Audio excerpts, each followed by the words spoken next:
This is Bloomberg Law with June Grasso from Bloomberg Radio.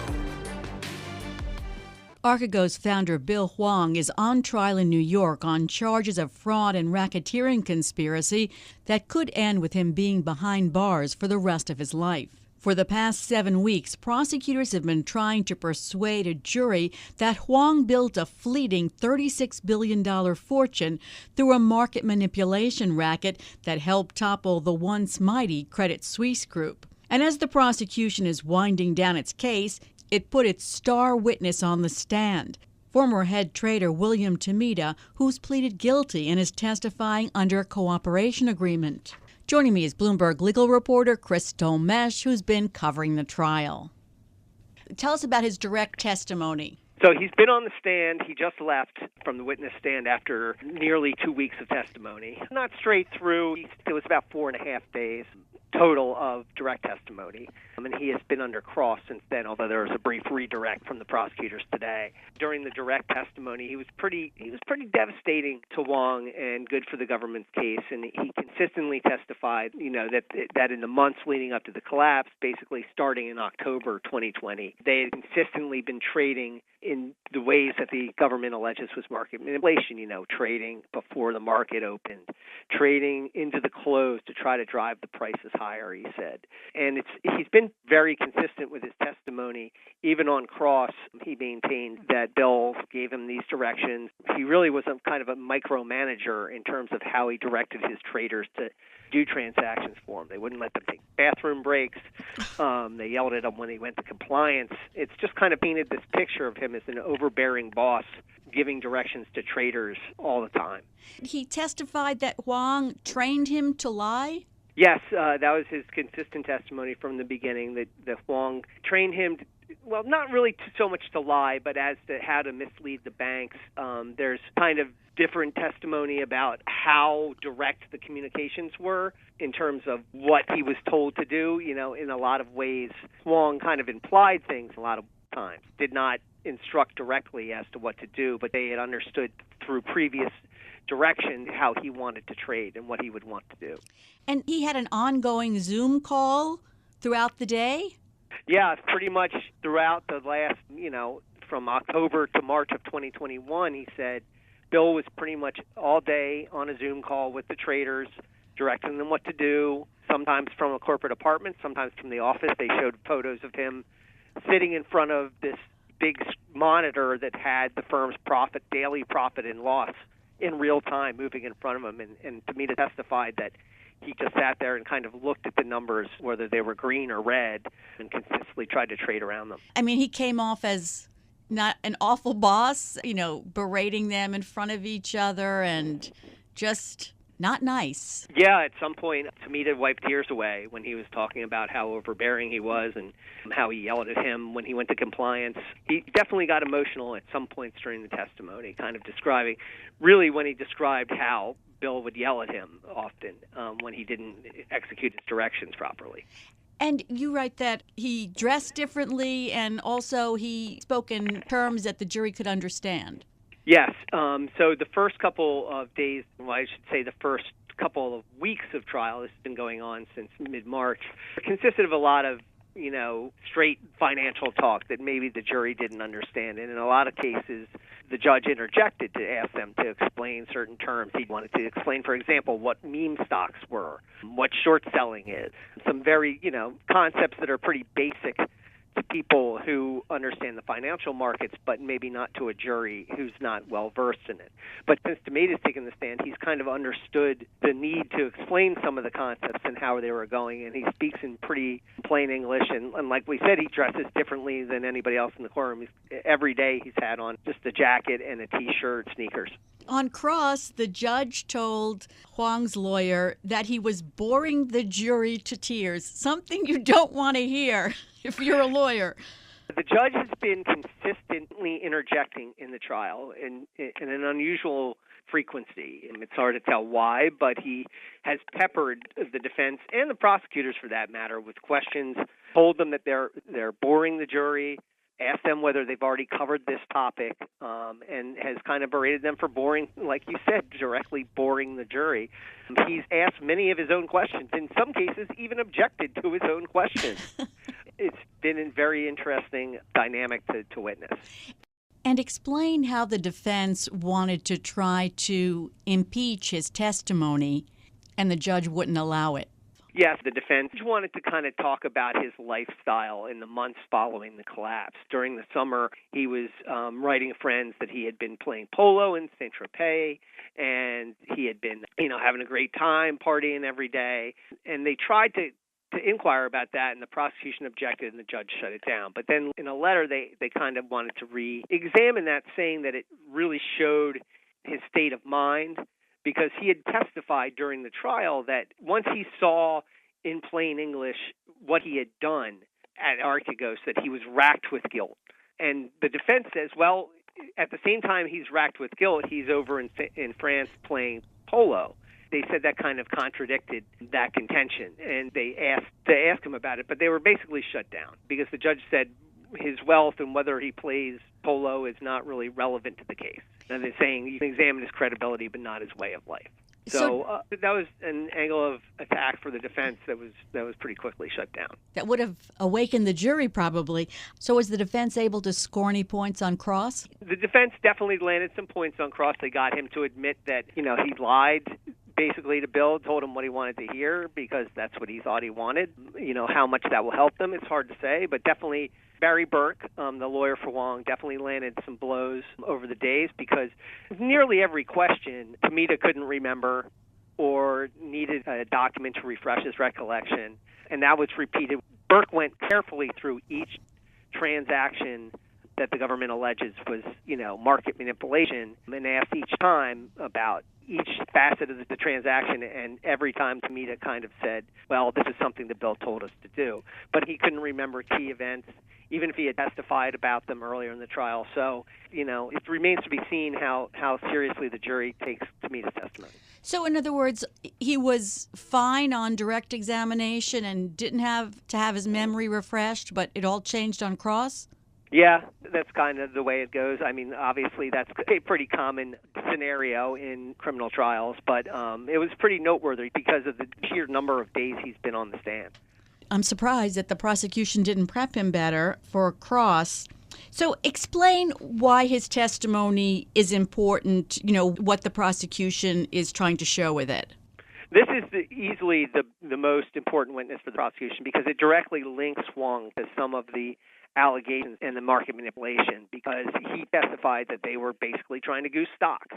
They were trying to drive them higher and get the values up, whether or not there were actual reasons for them. But he also did testify, and that's also the defense definitely landed some points here when they got him to admit that, Hwang did have fundamental reasons why he liked some of these stocks. He did think they were good investments. He, for example, thought Viacom, had good content, and he liked the content. He watched it. He had a lot of reasons to invest in the companies he did.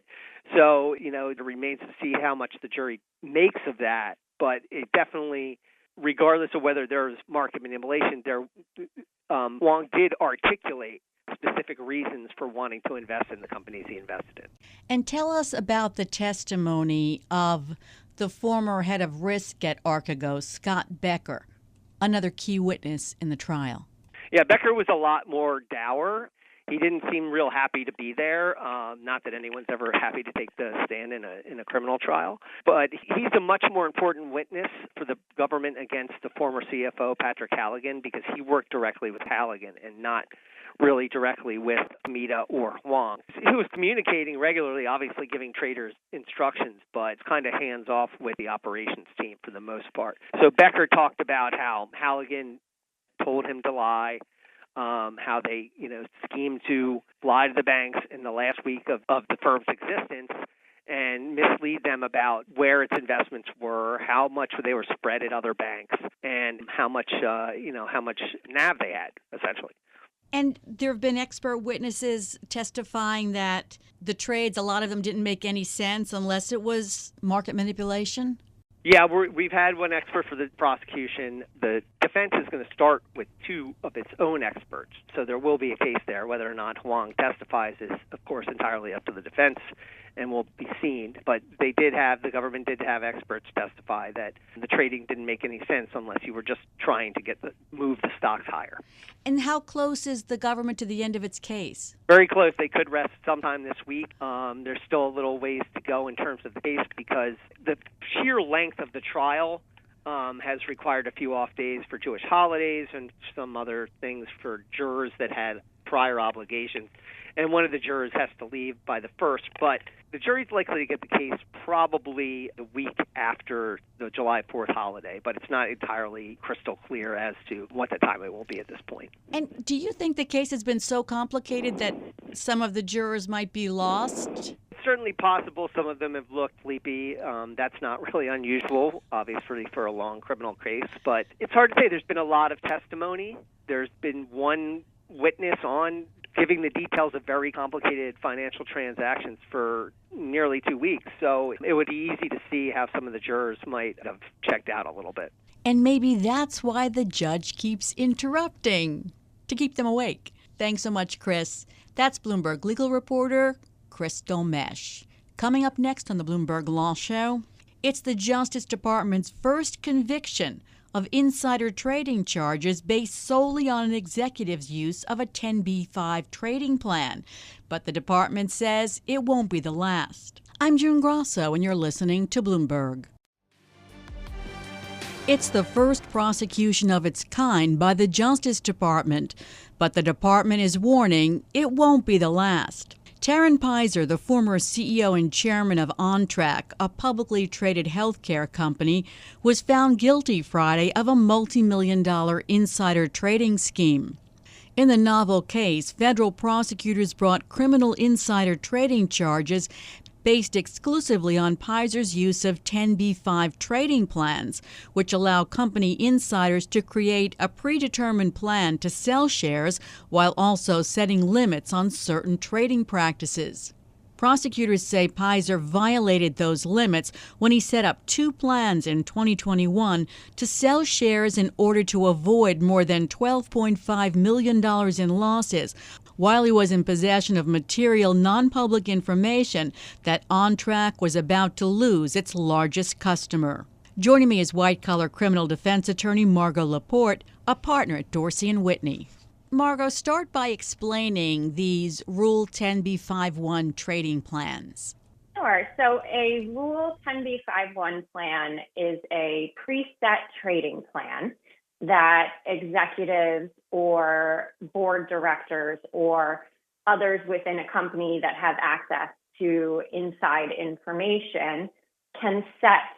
And what these trading plans do is that when they're entered into in good faith and without the benefit of material non-public information, they can provide an affirmative defense to insider trading charges.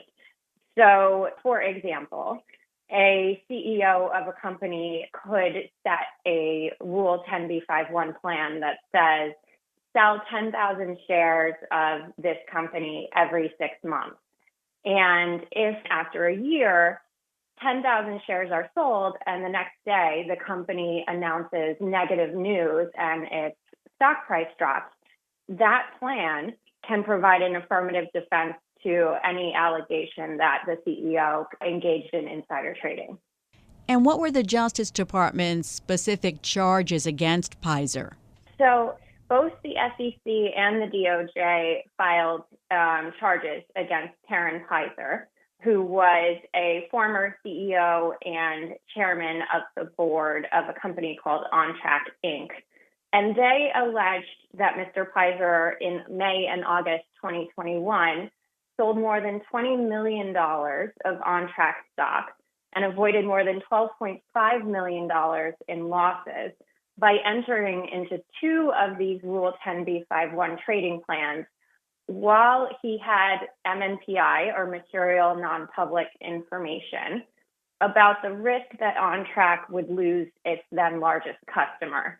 And so, again, by entering into these plans and by trading in OnTrack shares, he allegedly avoided losses once OnTrack announced that its largest customer would terminate its contract. So the plan that is supposed to shield executives against suspicions of insider trading, the prosecution says was used fraudulently here. Yes, and this has been a concern that has been expressed by SEC and other regulators for many years now, the misuse of Rule 10b5-1 plans by corporate insiders who put up the plan or take down the plan when they already have inside information and try to use the plan as a shield to avoid liability for what is, in fact, insider trading. And so that's what DOJ and SEC alleged that Mr. Pizer did here. And it's important because it's the first case where the DOJ has brought charges based solely on that allegation around Rule 10b5-1 plans. And prosecutors say that Pizer set up his first trading plan on May 10th of 2021 and disclosed that he planned to sell 596,000 shares. But then he started trading the very next day. So the timing was suspicious. Yes. So in cases like this, it is often a very fact-specific allegation, and the timing is a key fact in this. And so DOJ and SEC alleged that with respect to the first plan in May 2021, Mr. Pizer put up the plan shortly after he learned that the relationship between OnTrack and its customer was deteriorating and that the customer had expressed reservations about continuing the contract. And so shortly after that, Mr. Pizer put up the first 10b5-1 plan in May 2021 and allegedly began trading one day after he put up the contract, even though he had been warned by two brokers that best practice would be to wait for 30 days before trading in what's called a cooling off period. With respect to the second plan in August 2021, the regulators alleged that Mr. Pizer put up the plan just 1 hour after OnTrack's chief negotiator told him that the contract with the customer would likely be terminated. And again, Mr. Pizer began selling shares very shortly after putting up that contract instead of observing a cooling off period. And so it is certainly that timing of between the time when Mr. Pizer learned of allegedly inside information, when he put up his 10b5-1 plan, and when he began trading under the plan, that raised suspicions with the regulators and that they emphasized at trial. Pizer's defense said that the chief financial officer at OnTrack had signed off on use of the trading plan and had said that Pizer didn't have material non-public information. And so the defense was, well, my client was allowed to rely on the management team's advice. So the defense tried to negate allegations of insider trading on several grounds. The first being, as you've just said, the idea of intent. In a criminal case, the prosecution needs to prove that the conduct was knowing or willful. And so the defense argued that Mr. Pizer was entitled and did rely on the advice of his management team, that there was no MNPI at the time he entered into his trading plans. And they also argued that Mr. Pizer had expressed his intention to sell these expiring OnTrack stock warrants long before OnTrack's customers communicated concerns about its contract. It is also important to note that though the prosecution made a big deal about the fact that Mr. Pizer did not observe a cooling off period, at the time, cooling off periods were not legally required before trading under Rule 10b5-1 plans. And so Mr. Pizer was not under a legal requirement to observe the cooling off period recommended by his brokers, although best practices would have suggested that he should have done so. What kind of time is he facing realistically? I know he faces like a maximum of 25 years on the securities fraud charge and 20 on each of the 2 insider trading counts. I mean, what is he more likely to get? It's hard to say. It certainly depends on, well, first of all, there will be appeals later, I imagine, but at sentencing, it will certainly depend on the sentencing memorandum and reports that are put in.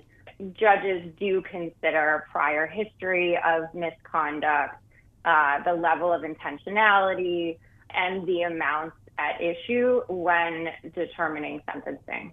The defense said they'll appeal what they called a travesty of justice and said that the testimony at trial showed Pizer didn't act in bad faith because he relied on the advice of his management team when setting up the trading plans. And now, as far as other cases, the Justice Department seems ready to go. The head of the criminal division of the Justice Department said, "This is the Justice Department's first insider trading prosecution based exclusively on the use of a trading plan, but it will not be our last. We'll not let corporate executives who trade on inside information hide behind trading plans they established in bad faith." Now, how does the Justice Department look for these kinds of violations? So there has been, and this is the DOJ and SEC have both said that this is part of what they have called a, quote, data-driven initiative, end quote, to identify abuses of Rule 10b5-1 plans. And what that means is that SEC has sophisticated data analytics tools, computer algorithms that it uses to flag unusual trades, especially around company disclosures or major market announcements. And so based on that market surveillance, DOJ and SEC can serve subpoenas against companies and individuals and get additional information. SEC, under new rules that were implemented or that updated Rule 10b5-1, is going to be getting even more information from companies about their 10b5-1 plans and can put that information into their system to analyze potentially anomalous trading patterns, as well as new whistleblower programs that are being implemented by DOJ that will lead to further whistleblower reports. And so there are a number of inputs that SEC and DOJ are going to be receiving. And I think that market participants often underestimate the sophistication of the SEC's data analytics tools and the SEC's ability to identify unusual trading patterns, even in relatively low value trades. And so I think DOJ and SEC are both signaling here to market participants the abilities of their data analytics tools and the fact that they will bring prosecutions against suspicious trading. Coming up next on the Bloomberg Law Show, I'll continue this conversation with white-collar defense attorney Margot LaPorte about best practices going forward. Tougher problems require creative solutions. That is why our prosecutors do not just wait for cases to come to us. No, instead, we detect wrongdoing through proactive and sophisticated methods of identifying criminal wrongdoing, including groundbreaking data analytics. In March of last year, Assistant Attorney General for the Criminal Division, Kenneth Pollitt, talked about the data-driven initiative which led to the arrest of Taryn Pizer. In some respects, this is a classic insider trading case. It's a high-level executive who allegedly cheated the market by trading on inside information. But this case is indeed remarkable for what it says about our prosecutors' creative problem solving. Over the last 2 years, through their ingenuity, through their grit, through their creativity, our team identified this defendant who allegedly tried to use the cloak of a 10b5-1 plan as cover for his criminal conduct. Take note, because I certainly expect other similar cases will follow. And a similar warning from the Justice Department was delivered after Taryn Pizer, the former CEO and chairman of OnTrack, was found guilty Friday of a multi-million-dollar insider trading scheme. In the novel case, federal prosecutors brought the charges based exclusively on Pfizer's use of 10b-5 trading plans. I've been talking to white-collar criminal defense attorney Margot LaPorte, a partner at Dorsey Whitney. The Justice Department's focus on this and the amount of resources they're putting toward these prosecutions, is that because there's information out there that a lot of executives are misusing these 10b-5 trading plans? Yes. So the Wall Street Journal and others have reported recently and done various analyses around both the timing between when executives have put up plans and begun trading, as well as the timing of when plans are put up or taken down vis-a-vis major corporate announcements. And even the public reporting. Certainly, I imagine the SEC has done its own analyses internally, but the public reporting by the Wall Street Journal and others has suggested correlations between the use of 10b5-1 plans, trading, and major corporate events. The SEC updated the rules. How so? What changes did they make? Sure. So the SEC's, interestingly, in terms of timing, the SEC's amendment to Rule 10b5-1, which governs these 10b5-1 plans that we've been talking about, went into effect the same week that it brought its case against Mr. Pfizer. And these amendments to Rule 10b5-1 are intended to address many of the issues and concerns that SEC has been expressing over time. So, for example, there are required cooling off periods between the time that executives and directors and others put up their plans and when they can start trading. Previously, there were not required cooling off periods. And so now there are required periods. They have also prohibited, under certain circumstances, overlapping 10b5-1 plans. So people having 10b5-1 plans on top of one another. And there are also now new disclosure requirements that public companies must make to the SEC regarding their insider trading policies and procedures and the use of 10b5-1 plans. So certainly, together with this Pfizer case, on-track case, and other recent enforcement actions, signals that DOJ and SEC are cracking down on the use of 10b5-1 plans by executives and making sure that when they are used and used as a affirmative defense, it's in good faith and without MNPI. And tell us about the recent conviction of the former Medivation executive also using a novel theory. Yes, so this was another case, another first of its kind case, like the on-track case. The conviction of the Medivation executive was a case brought by the SEC, and it was under what we would consider to be a novel theory of insider trading, which is that called shadow trading. It is the idea that the use of confidential information of one company is used to trade in securities of an economically linked company. And I consider it to be a novel application of what's called the misappropriation theory of insider trading. So the theory that information is misappropriated and used elsewhere in order to insider trade.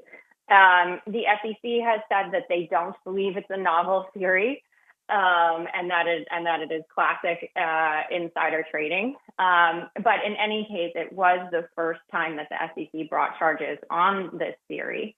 And in that case, a executive used confidential information about the impending announcement of the acquisition of the biopharmaceutical company that he works for, Medivation, and he used the information that company would be acquired in order to purchase a large stake in call options in a different biopharmaceutical company, Incyte. And when it was announced that his company, Medivation, would be acquired by Pfizer, the shares in that economically linked company, Insight, increased, and he earned more than $100,000 as a result. And so the SEC charged that as insider trading, and in April of this year, obtained a conviction at trial. They're on a roll. So how do you advise clients in light of these two cases? Yes, so these cases signal, as has been a trend over the past several years, that SEC and DOJ are aggressively enforcing perceived insider trading violations. And so for public companies and corporate insiders, and particularly regulated entities that have distinct obligations regarding their insider trading policies, it's time to review their insider trading policies and Rule 10b5-1 plans. And they should review them both to ensure compliance with the SEC's recent amendments to Rule 10b5-1, so for example, the requirement of a cooling off period, but also with the best practices and the learnings that have come from these recent victories at trial. So for example, ensuring that insider trading policies and trainings take into account the concept of shadow trading, which was a new concept when the SEC brought its case. Making sure that procedures and controls can adequately assess whether corporate insiders possess material non-public information at the time that they are adopting, modifying, or canceling Rule 10b5-1 plans, and taking into account the potential perception of misconduct as well if trading occurs around the time of major corporate events. And so it's a higher burden on companies, on public companies, around 10b5-1 plans than it used to be. And that burden is imposed both by the amended rules around 10b5-1, but also evolving views of best practices. Any final words of advice? Just to reiterate again that it is a good time now that these cases have been resolved, the shadow trading case, the on-track case, and now that the amendments to Rule 10b5-1 have become effective, that it's a good time now for public companies to evaluate their insider trading policies and procedures and training programs. Thanks so much for being on the show, Margot. That's white-collar criminal defense attorney Margot LaPorte, a partner at Dorsey Whitney. In other legal news today, WikiLeaks founder Julian Assange has arrived at a federal courthouse in Saipan ahead of an expected guilty plea in a deal with the U.S. Justice Department that will set him free to return home to Australia. Assange is set to admit to a felony for publishing U.S. military secrets under a deal that spares him prison time in America after years spent jailed in the United Kingdom while fighting extradition here. The agreement seeks to end an international fight to prosecute Assange that has been underway since sensitive U.S. military documents, war logs, and diplomatic cables were publicly leaked in 2010 and 2011, including footage of a U.S. airstrike in Baghdad a few years earlier. And that's it for this edition of the Bloomberg Law Podcast. Remember, you can always get the latest legal news by subscribing and listening to the show on Apple Podcasts, Spotify, and at Bloomberg.com/podcast/law. I'm June Grasso, and this is Bloomberg.